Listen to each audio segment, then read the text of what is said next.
가정의 달이라서 한번 고민을 해봤는데 저는 오늘 세 가지 단락으로 이야기를 하려고 해요. 행복이란 과연 무엇일까? 철학자들과 사상가들과 사람들은 행복을 무엇이라 이야기하는지에 대해서 일단은 이야기를 하고 그 두 번째는 그 행복이 과연 어디에 있을 것일까? 라고 하는 것이 두 번째. 그러면 그 행복이 있는 그것을 가지고 우리 그리스도인들은 과연 어떻게 살아야 그것을 온전히 누리며 지키며 살아갈 수 있는 것인가에 대해서 오늘 말씀을 전하려고 합니다. 여러분, 행복이 무엇일까요? 한번 옆 사람한테 물어보세요. 행복이 뭐야? 꼭 그런 것 같아요. 몰라도 돼. 그래서 행복이 무엇일까? 임마누엘 칸트는 행복과 관련해서 이런 이야기를 합니다. 그냥 여러분 들으시고 그렇구나, 이 철학자들과 사상가들이 한 것을 여러분들의 생각으로 같이 한번 생각해 보시면 되는 거예요. 임마누엘 칸트는 행복에 관련에 대해서 이렇게 이야기합니다. 가장 어려운 것은 무엇을 행복으로 볼 것인가 라고 하는 문제라는 거예요. 도대체 무엇이 행복이냐 말이에요. 그는 사람마다 각기 가치관이 다르고 어떤 상태를 행복한 상태로 보는지도 다르기 때문에 이 행복이라고 하는 이 개념을 보편화하는 것이 매우 어려운 일이라고 그는 이야기했습니다. 맞는 이야기 같아요. 도대체 사람마다 다 행복이 다르기 때문이라는 거예요. 무엇인가 그것을 정의하기가 참 어렵다라고 하는 것입니다. 그래서 행복을 무엇으로 보느냐가 참 중요하다라는 것을 칸트는 이야기하고 있는 것이고, 철학자 아리스토텔레스는 이렇게 이야기합니다. 행복은 인간이 무언가 완성시킬 때 도달하는 정신적인 상태라고 말하면서 행복을 최고선으로 생각을 했습니다. 이 이야기는 뭐냐? 인간이 무엇인가 완성시킬 때라고 하는 것은 내가 원하고 소망하는 그 모든 일들을 성취하는 거예요. 그러니까 행복은 인간이 무엇인가 완성시켰을 때, 무엇인가 내가 바라고 소망하던 일을 성취했을 때 도달하는 그 정신적인 상태, 그것을 행복이라고 사람들은 여기며 산다라고 하는 거예요. 즉 인간은 결국 그 행복을 얻으려고 평생 동안 행동하며 산다라는 거예요. 내가 소망하고 나를 기뻐하고 내가 원하는 무엇인 모든 것을, 어떠한 것들을 성취함으로 느껴지는 이 정신적인 그러한 상태가 행복이다, 이렇게 이야기합니다. 그래서 사람들은 무엇인가 꿈꾸고 소망하고 그것을 이루기 위해서, 행복을 이루기 위해서 일평생 동안 그 행복을 찾으며 행동하면서 살아가는 거다, 이렇게 이야기합니다. 또 사상가였던 벤담과 같은 사람은요, 이 공리주의의 사상가였는데, 이 공리주의라고 하는 것이 무엇이냐면 인간 행위의 윤리적 기초를 개인의 이익과 쾌락의 추구에 두는 것이에요. 우리 삶의 윤리적인 그 기초가 내 이익과 쾌락을 추구하는 데에 두는 것이 공리주의입니다. 그래서 이 공리주의의 특징이 뭐냐면 쾌락은 곧 선이고 고통은 악이다 라고 보았던 것이 이 공리주의자들이었어요. 그래서 이 공리주의자들은 행복의 중심에는 항상 쾌락이 있다라고 보고 있습니다. 이 쾌락이라고 하는 말은 여러분 욕망의 만족이라는 거예요. 욕망의 만족. 그러니까 욕구예요. 인간이 가지는 욕구. 이것은 육신적인 욕망이 될 수도 있고 정신적인 욕망이 될 수도 있고 물질에 대한, 이 세상에 대한, 세속에 대한 수없이 우리 마음 가운데 드러나는 이 욕구, 욕망들이에요. 이 욕망이 충족되어지는 것, 이 욕망을 만족되어지는 것이 곧 쾌락이라고 이야기하는 것이 공리주의자들이에요. 그래서 이 쾌락의 행복의 중심에는 항상 내 욕망이 채워지는, 내 욕구가 채워져서 그것을 얻고 그것을 누리고 그것으로 인하여서 행복해진다라고 하는 것이 공리주의입니다. 여러분, 행복에는 여러 가지가 있다라고 하는 거예요. 꿈과 소망을 이룸으로 이루어지는 행복이라 얘기도 할 수도 있고, 또 인간의 욕망과 욕구를 채워줌으로써 그것이 곧 행복이다라고 하는 사람들도 있다라고 하는 거예요.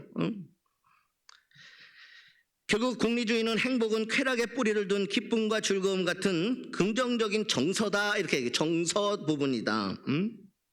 다시 말해서 생존하는데 번식에 유리한 상태가 되면 이 뇌에서 즐거움과 기쁨을 느끼고 행복해한다라고 하는 것이 이 공리주의의 행복입니다. 그래서 이 두 가지의 이야기를 놓고 우리가 행복도를 높이려면 공리주의의 관점에서는 쾌락을 높여야 하고, 아리스토텔레스의 관점에서 보면은 쾌락을 뛰어넘는 인간의 이성을 통한 자아현실, 꿈을 가지고 소망을 가지고 되고 싶은 여러 가지 그러한 자아 실현을 도모해야 된다라고 이렇게 볼 수 있다라고 하는 것입니다.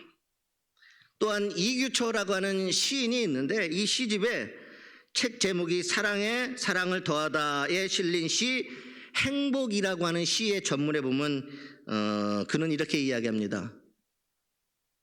무엇이 행복일까?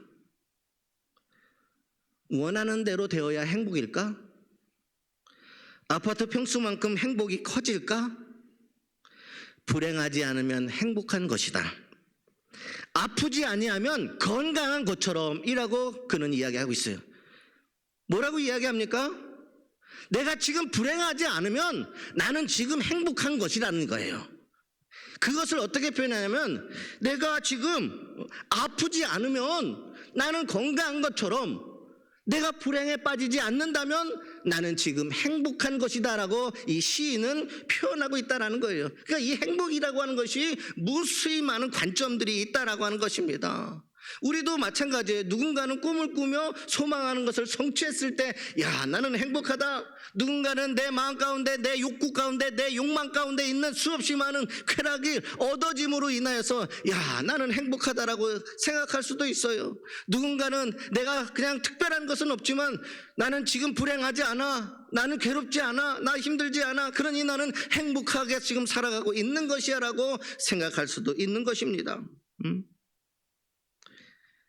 여러분, 한국인이 생각하는 행복의 조건이라고 하는 설문을 한 적이 있어요. 한국인들이 좋아하는 행복의 조건. 과연 여러분들은 이 행복의 조건에 10가지가 딱 나오는데 첫 번째부터 10가지를 내가 간결하게 설명을 할 텐데 여러분의 행복은 어디에 있는지, 어디에 점수를 줄 건지 한번 봤으면 좋겠어요. 그 내용에 보면 이렇습니다. 행복은 천차만별이다. 사람마다 다르고 마음먹기에 달려있다는 말도 있다. 어떤 사람은 직업의 성취에서 행복을 느낄 수도 있고 어떤 사람은 애완동물을 키우는 게 행복하다라고 생각할 수도 있다. 행복하니까 그거 한다라는 이야기입니다. 우리 집에도 고양이가 8마리나 살아가고 있습니다.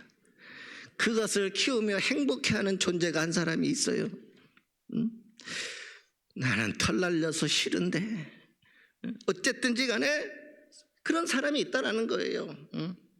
한국보건사회연구원이 2020년 4월에 발간한 한국인의 행복과 삶의 질에 관한 종합연구보고서에 따르면 우리나라 성인 10명 중 3명은 좋은 배우자를 만나 행복한 가정을 꾸리면 더 행복해질 것이다라고 여긴다라는 거예요.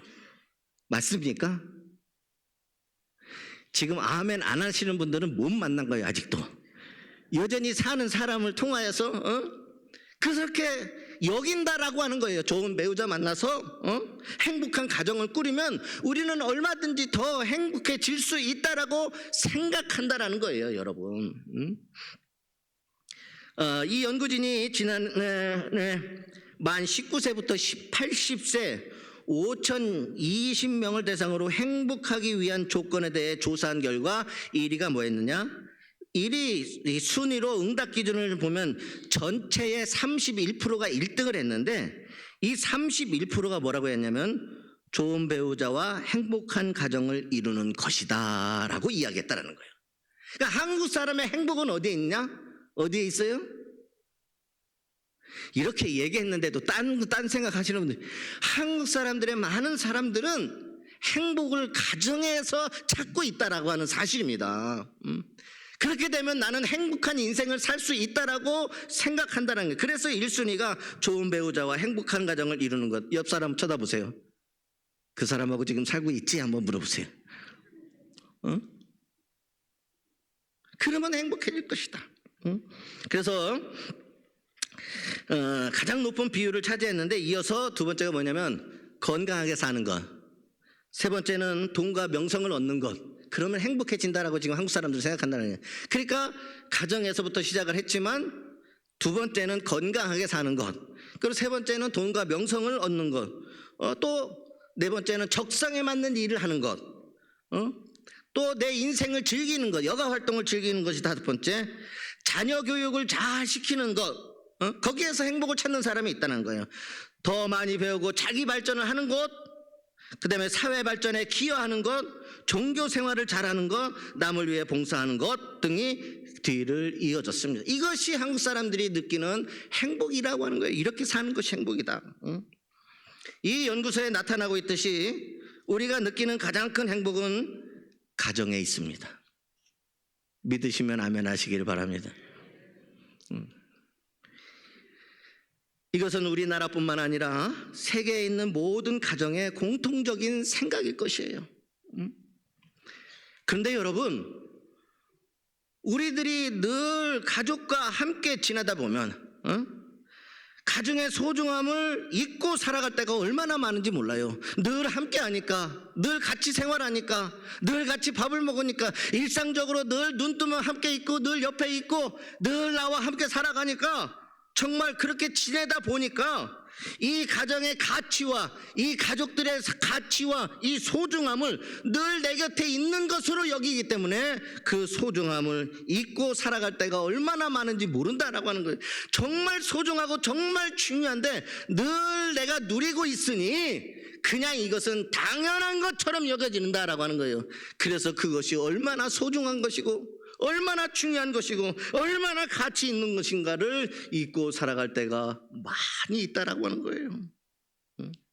이 세상에서 여러분, 가장 소중한 존재는 바로 나의 가족이고, 내가 가장 먼저 사랑해야 할 대상도 나의 가족입니다.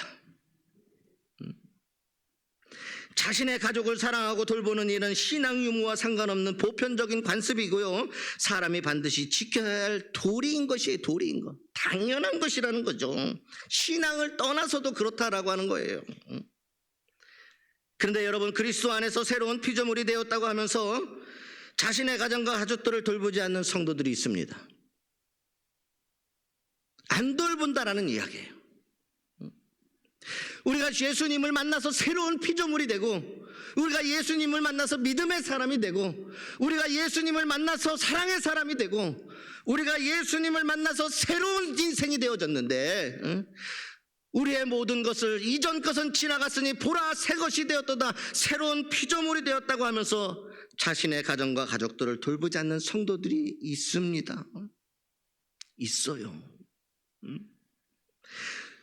그런 분들 있죠. 야, 다른 사람들에게는 엄청나게 잘하는데 집에 있는 가족들에게는 잘 못하는 사람이 있어요. 슬슬 마음이 동요하기 시작을 합니다. 느끼기 시작하는 거예요. 있어요. 없는 척하지 마세요. 우리가 함께 하는데 다른 사람들한테는 너무너무 잘해요. 그런데 막상 자신에게 가장 소중한 가치이고 존재인 그 가족들에게는 잘하지 못하는 사람들이 얼마나 많은지 몰라요. 꼭 제 얘기하는 것 같아서 죄송합니다. 그래서 저희 아내가 늘 저한테 하는 거예요. 나를 성도로 대해주면 안 돼. 가족이 아니라 나를 성도로 좀 대해줘. 그러면 나도 행복할 거야. 그런단 말이에요. 제가 어쩔 수 없이 저는 그렇게 평생을 어쨌든 살아가지만 어쨌든지 간에 그런 사람들이 있다라는 거예요. 이에 대해 여러분, 바울은 뭐라고 얘기하는지 아십니까? 오늘 본문의 말씀이 바울의 이야기입니다. 바울은 강하게 그러한 사람을 책망하고 있다는 거예요. 누구든지 자기 친족, 특히 자기 가족을 돌보지 아니하면 바울은 그것을 뭐라고 얘기하는지 아십니까? 믿음을 배반했다라고 얘기해요. 응? 가족을 돌보지 않는 것이 하나님을 향한 그 믿음과 그 신앙을 배반한 거라는 거예요. 이 이야기는 뭐냐? 내가 그 가족을 돌보지 않으면 나는 하나님을 배반하고 있다는 거예요. 믿음과 신앙을 배반한 삶이라는 거예요, 여러분. 더 나아가서 뭐라고 했냐면 불신자보다도 더 악한 자니라, 이렇게 바울은 이야기하고 있다는 거예요. 세상 사람들보다도 더 악을 행하는 자가 예수 믿는다고 하면서 내 가정을 돌보지 아니하는 사람들, 응? 세상에 많은 사람들에게는 마음이 풍성하고 넉넉한데 가족에게만 내 마음이 아주 작아지는 사람들, 그래서 바르게 돌보지 아니하는 사람들, 그러한 사람들을 향하여서 믿음을 배반한 자요 불신자보다 더 악한 자다라고 바울은 이야기하고 있다는 거예요. 여러분, 믿는 사람에게 믿음을 배반한 자라고 한번 이야기해요. 당신 믿음을 배반한 자야, 불신자보다 당신 악해, 이런 소리를 한번 들어보세요. 심히 모욕적일 것입니다. 응? 바울이 왜 이렇게 험악한 말로 성도들에게 경고를 했을까? 좋은 말도 많이 있잖아요. 그러면 안 돼. 그냥 이렇게, 이런 것은 이렇게 하는 것이 하나님의 기쁨이 되는 것이야, 이렇게 말을 할 수도 있는데 정말 이 험악한 말로 믿음을 배반했고 불신자보다 더 악한 자가 그러한 사람들이다. 왜 굳이 이렇게 험악한 말로 성도들을 향하여 바울이 경고를 했을까요? 여러분, 거기에는 우리가 예수님 믿기 전에는, 주님을 알기 전에는 하나님께 대하여 외인이었고 원수 같은 존재였어요. 우리는 하나님 앞에 부끄럽고 죄를 지은 인생이었죠. 하나님과 원수가 된 것처럼 살아왔어요. 그럼에도 불구하고 하나님은 우리를 먼저 사랑하셨고 돌보아 주셨습니다. 우리가 여전히 죄인 되었을 때도 불구하고, 용서받을 수 없음에도 불구하고, 여전히 그렇게 사는데도 불구하고 우리 예수님께서는 우리를 먼저 사랑해 주셨고 우리를 돌보아 주셨다라고 하는 사실입니다. 그러한 존재인 줄을 알면서도 우리를 사랑해 주셨어요. 먼저 사랑해 주셨어요. 하나님은 우리를 구원하시고자 독생자 예수님을 십자가에 내어주셔서 우리를 살려내셨습니다. 이러한 하나님의 사랑과 예수님의 은혜로 우리는 거듭나게 되어지고 죄사함을 입게 되어지고 구원받게 되어지고 새로운 피조물이 되어서 의의 인생을 살게 하시고 기쁨의 인생을 살게 하시고 하늘의 능력으로 살게 하셨단 말이에요. 새롭게 그 사랑이, 그 은혜가 오늘 우리를 살리셨다는 거예요. 우리는 그 사랑을 받은 존재고 그 은혜 안에 살아가고 그 은혜가 여전히 내 안에 살아 숨쉬고 있다는 겁니다. 그리스도 안에서 새로운 피조물이 분명하게 되었으면, 그렇다면 성도들은 마땅히 새로운 피조물의 삶을 살아야 합니다. 새로운 피조물의 삶이 무엇입니까? 예수님께서 당신을 희생하여 용서받을 수 없는 우리를 살리셨던 그 사랑으로, 새로운 피조물의 삶은 그 예수님의 사랑으로 사랑하며 사는 것입니다. 사랑하며 사는 것. 예수님께서 우리에게 하신 것처럼 그리스도인인 나도 그렇게 살아야 합니다. 사랑하며 사는 것. 그것이 새로운 피조물로서 당연히 살아가야 될 믿음의 자리였다는 거예요. 그래서 바울은 이야기하는 거예요. 너희가 그 하나님의 사랑과 그 은혜를 받고도 내가 너희에게 허락한 그 작은 이 땅의 최선의 공동체인 그 가정을 돌보지 못하고 사랑하지 못하는 것은 결국 그것은 하나님 너희를 사랑해 주시는 그 사랑과 은혜를 배반하고 있다는 거예요. 새로운 피조물이 된 우리는 반드시 사랑으로 살아야 된다는 것입니다. 여러분, 그래서 성경은 말씀하고 있어요. 요한일서 4장 19절에 뭐라고 표현했냐면, 우리가 사랑함은, 이렇게 말씀이 시작해요. 우리가 사랑함은 그가 먼저 우리를 사랑하셨음이라. 이것은 뭐냐? 우리 스스로 내 안에 사랑이 존재하고 있었던 것이 아니라 우리가 여전히 죄 가운데 헤매고 있는 그때에 그가 먼저, 하나님께서 먼저 우리를 사랑하셨음이라, 우리를 먼저 사랑하신 그 사랑, 우리가 사랑을 한다라고 하는 것은 먼저 사랑해 주신 그 사랑으로 우리가 지금 사랑한다라는 거예요. 내 안에 있었던 사랑으로 사랑하는 것이 아니라 예수님께서 먼저 사랑해 주신 그 사랑으로 우리가 사랑함은, 그 성경은 그렇게 이야기해요. 우리가 사랑하는 모든 것들은 처음부터 내 안에 있었던 것이 아니라 예수님이 우리에게 주신 은혜와 사랑이었던 거예요. 그리고서 우리가 사랑한다라고 하는 것은 하나님의 그 사랑으로 사랑한다라고 하는 거예요. 우리는 먼저 사랑을 받았습니다. 사랑을 받았으면 그 사랑으로 가족과 이웃을 사랑하면서 살아야 된다라는 거예요. 근데 그렇게 하지 않으면 그것이 곧 하나님을 배반하고 믿음을 배반하게 된다라는 거예요. 하나님의 사랑이 내 안에 있다면, 그 베풀어 주신 그 은혜가 내 삶에 소중하다면 나 또한 역시 그 사랑으로 우리의 가족과 이웃을 사랑하면서 살아야 된다라고 하는 것입니다. 그것이 성경에서 이야기하는 사랑의 실천이고 행함인 것입니다. 여러분, 우리가 그러므로 누구보다도 가장 먼저 사랑할 대상은 친족, 특히 가족입니다. 가족을 사랑하시기를 주님의 이름으로 소망합니다. 가족을 사랑하지 않으면 믿음을 배반한 거예요. 믿음을 배반한 거는 결국 멸망인 거예요. 나더러 주여 주여 한다고 해서 다 천국에 가는 것이 아니라 하나님의 말씀대로 행하며 사는 자가, 주의 말씀 받은 바 은혜를 가지고 그것으로 사랑하며 사는 그 자가 하나님의 나라에 갈 것이다.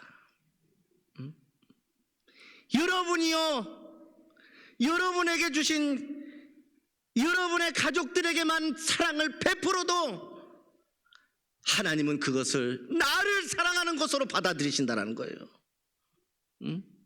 그 사랑을 심어주신 분이 하나님이시기 때문이라는 거예요.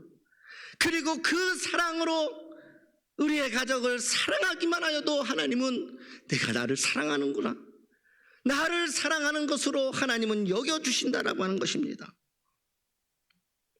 그런데 육신의 가족 돌보는 일을 게을리하거나 거절한다면 그것은 주님의 사랑을 저버리는 것입니다. 우리 옆 사람 한번 쳐다보세요. 그리고 이렇게 얘기하세요. 알아들었지?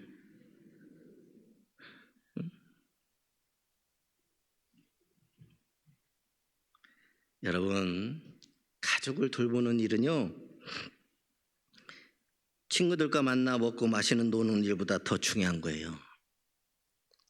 세상에 나와서 내 인생 즐겁게 말해요, 먹고 마시고 놀고 야 좋다, 이것보다도 더 중요한 것이 바로 가족을 돌보는 일이라는 거예요. 늘 함께 있으니까 이래도 돼 하면서 우리는 여전히 가족이 아닌 세상으로 나아가서 친구들과 내가 좋다는 거 먹고 마시고 즐기고 놀고, 그런 것들이 더 내 삶에 더 중요한 사람이 얼마나 많이 있는지 몰라요, 여러분. 그런 것보다도 더 중요한 것이 바로 가족을 돌보는 일인 것이에요. 성경의 말씀입니다. 하나님의 말씀이에요. 가족을 돌보는 일들은요, 여러분이 이 세상에 나가서 봉사활동하는 것보다도 더 중요한 겁니다. 봉사활동 아무리 하면 뭐합니까? 집에 와서 하는 것은 봉사가 아니라, 심지어 교회를 섬기는 일보다도요 가정에 대한 섬김이 우선이에요. 여러분, 성경에서는 그 얘기하고 있어요. 근데 우리는 착각을 해요. 교회에 와서 잘하면은요 내가 잘 살고 있는지 착각을 해요. 아닙니다, 여러분. 성경 말씀에 보면 하나님을 섬기기 이전에 먼저 우선 내 가정을 섬기는 일이 더 먼저라는 거예요. 그리고 나와 하나님을 섬길 때 하나님은 그것을 기뻐 받으신다는 거예요.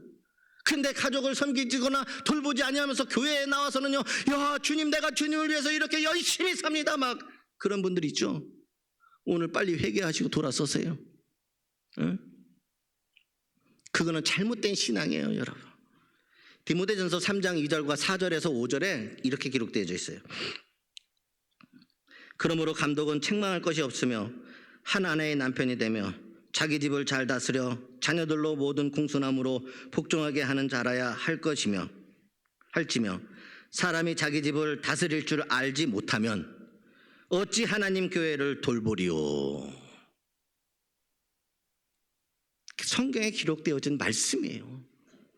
사람이 자기 집을 다스릴 줄 알지 못하면 어찌 하나님의 교회를 돌보리요.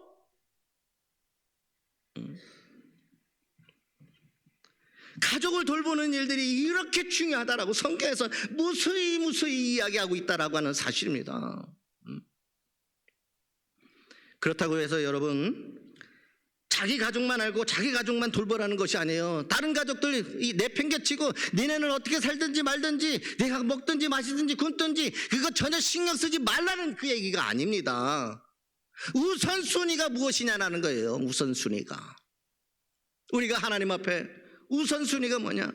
먼저 내게 주신 내 가족과 내 가정을 잘 돌보고 나아가 그 사랑을 가지고 이웃의 아픔과 이웃의 가정과 이웃의 어려움도 도우라는 그 얘기지, 우리만 잘 먹고 너만 잘 먹고 잘 살아라 이것이 아니라는 거예요.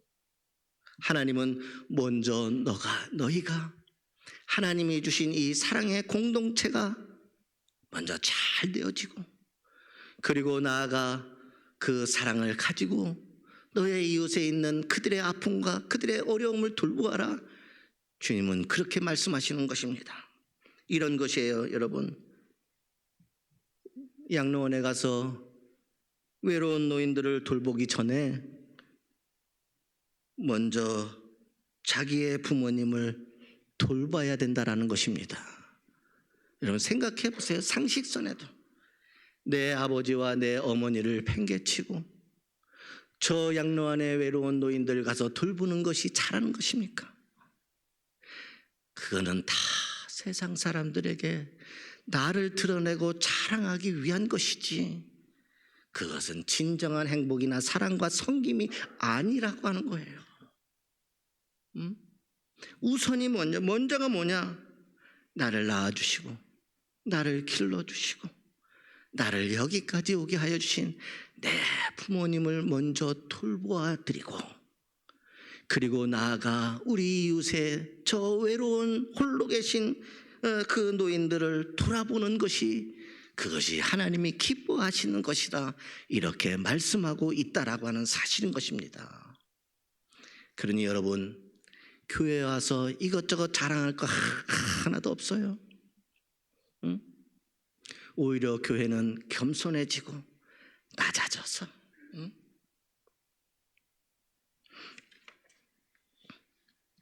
믿음의 삶, 말씀대로 사는 삶, 가족을 사랑하며 돌보는 삶은 입술의 고백으로만 되는 것이 아닙니다. 우리의 믿음은 행함으로 증명되어야 합니다. 성경은 말씀하고 있습니다. 요한일서 3장 18절, 자녀들아 우리가 말과 혀로만 사랑하지 말고 행함과 진실함으로 하자. 응? 말과 혀로만 사랑하지 말고 행함과 진실함으로 하자. 응? 이 진실함, 행함과 진실함으로 사랑하는 일은 우리가 하나님의 말씀과 진리에 속해 있음을 증명하는 것입니다. 믿음에는 행함이 뒤따라야 됩니다. 행함이 없는 믿음은 죽은 믿음입니다. 그러한 믿음을 가지고 스스로 믿음이 좋은 척하는 것은 외식하고 가증한 일이라고 하는 것입니다. 여러분 가정은 어떻습니까? 지금 잘 살고 계십니까? 지금 잘 살고 계십니까? 아니면 앞으로 잘하고 싶습니까? 응? 여러분이 지금까지 인생을 살아오셨을 거예요. 그러나 누구보다도 무엇이 소중한 걸 알지만, 우리가 말로는 사랑한다고 하지만 실제적으로 그렇게 진실함과 행함으로 살아가는 사람, 이것이 주님이 정말 기뻐하시는 그러한 삶이라고 하는 것을 잊지 않기를 주님의 이름으로 소망합니다. 내 몸과 같이 사랑해야 될 이웃 중에 가장 가까운 이웃이 가족이에요. 응?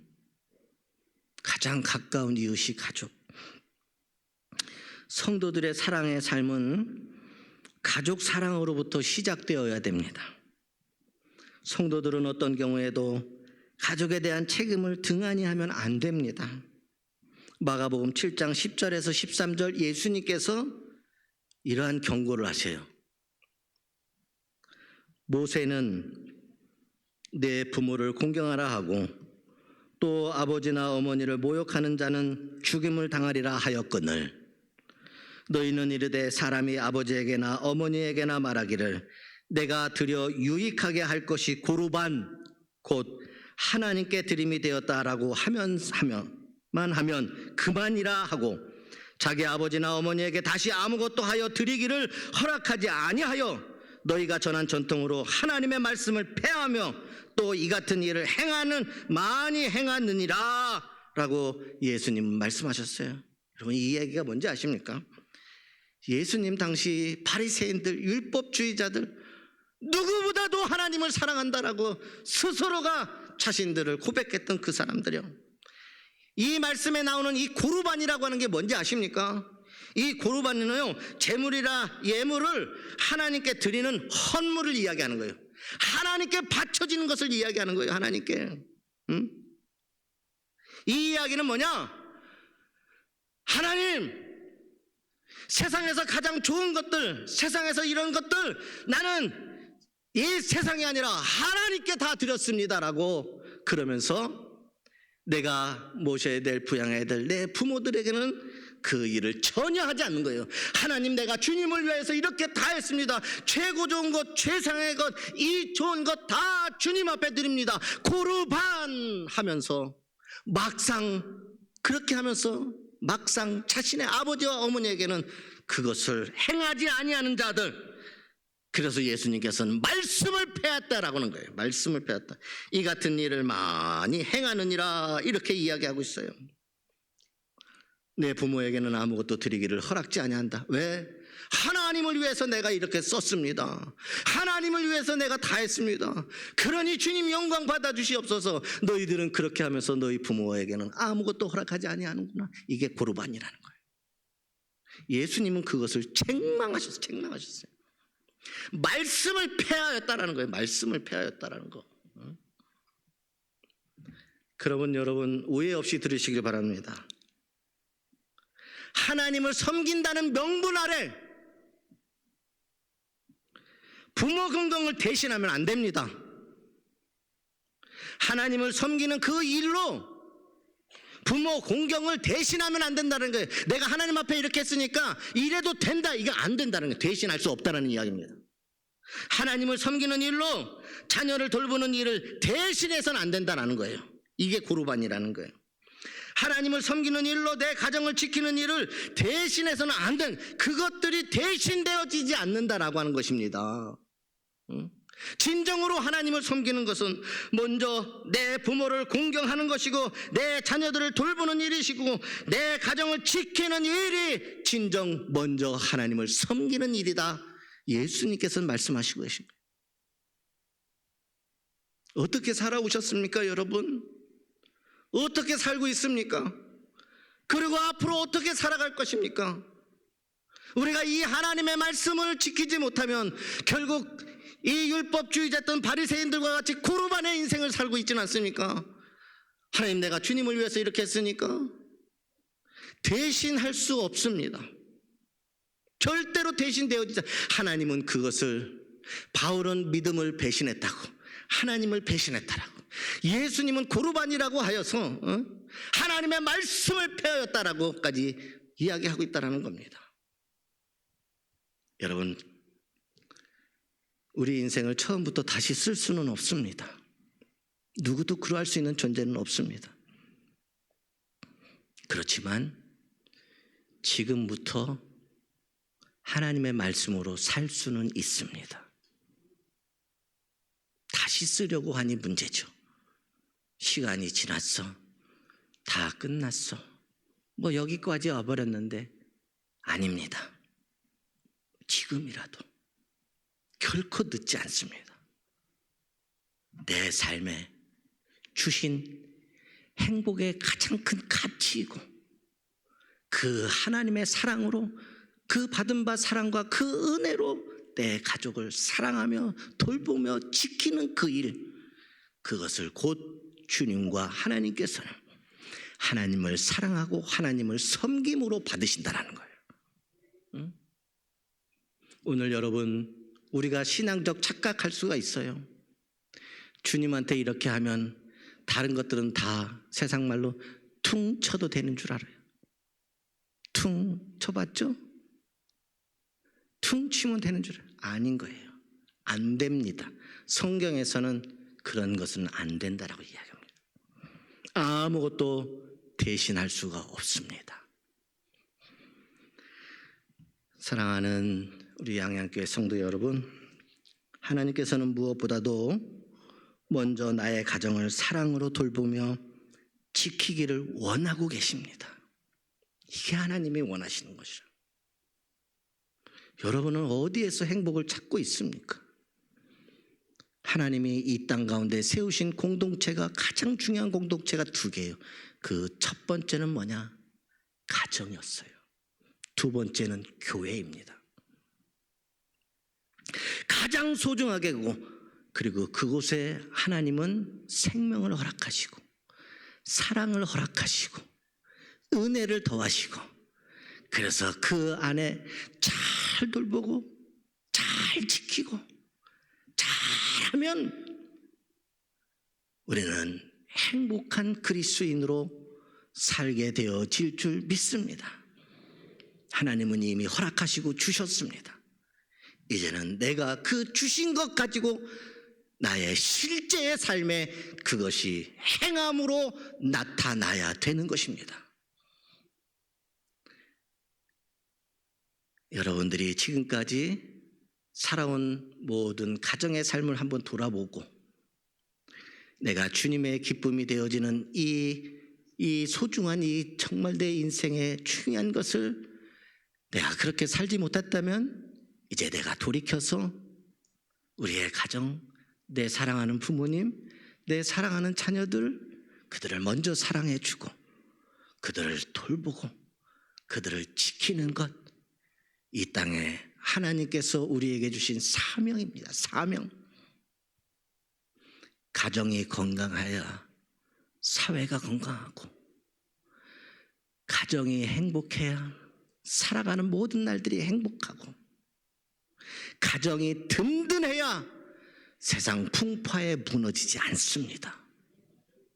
주님은 그 가정을 통하여 하나님의 사랑을 그곳에 있게 하시고 그 하나님의 사랑으로 그 가정을 지키며 세상에 나아가 그 사랑을 전하는 믿음의 증거자로 살게 하여 주신 줄 믿습니다. 나의 가정을 사랑으로 돌보며 지키기를 원하고 있는 것, 하나님이 가장 기뻐하시는 것, 그것이 우리가 하나님을 사랑하며 사는 것이고 믿음으로 살며 하나님을 배반하는 자가 되지 않고 사는 자가 되는 것입니다. 이렇게 살아가는 성도들의 가정이 되시기를 주님의 이름으로 소망합니다. 기도하겠습니다.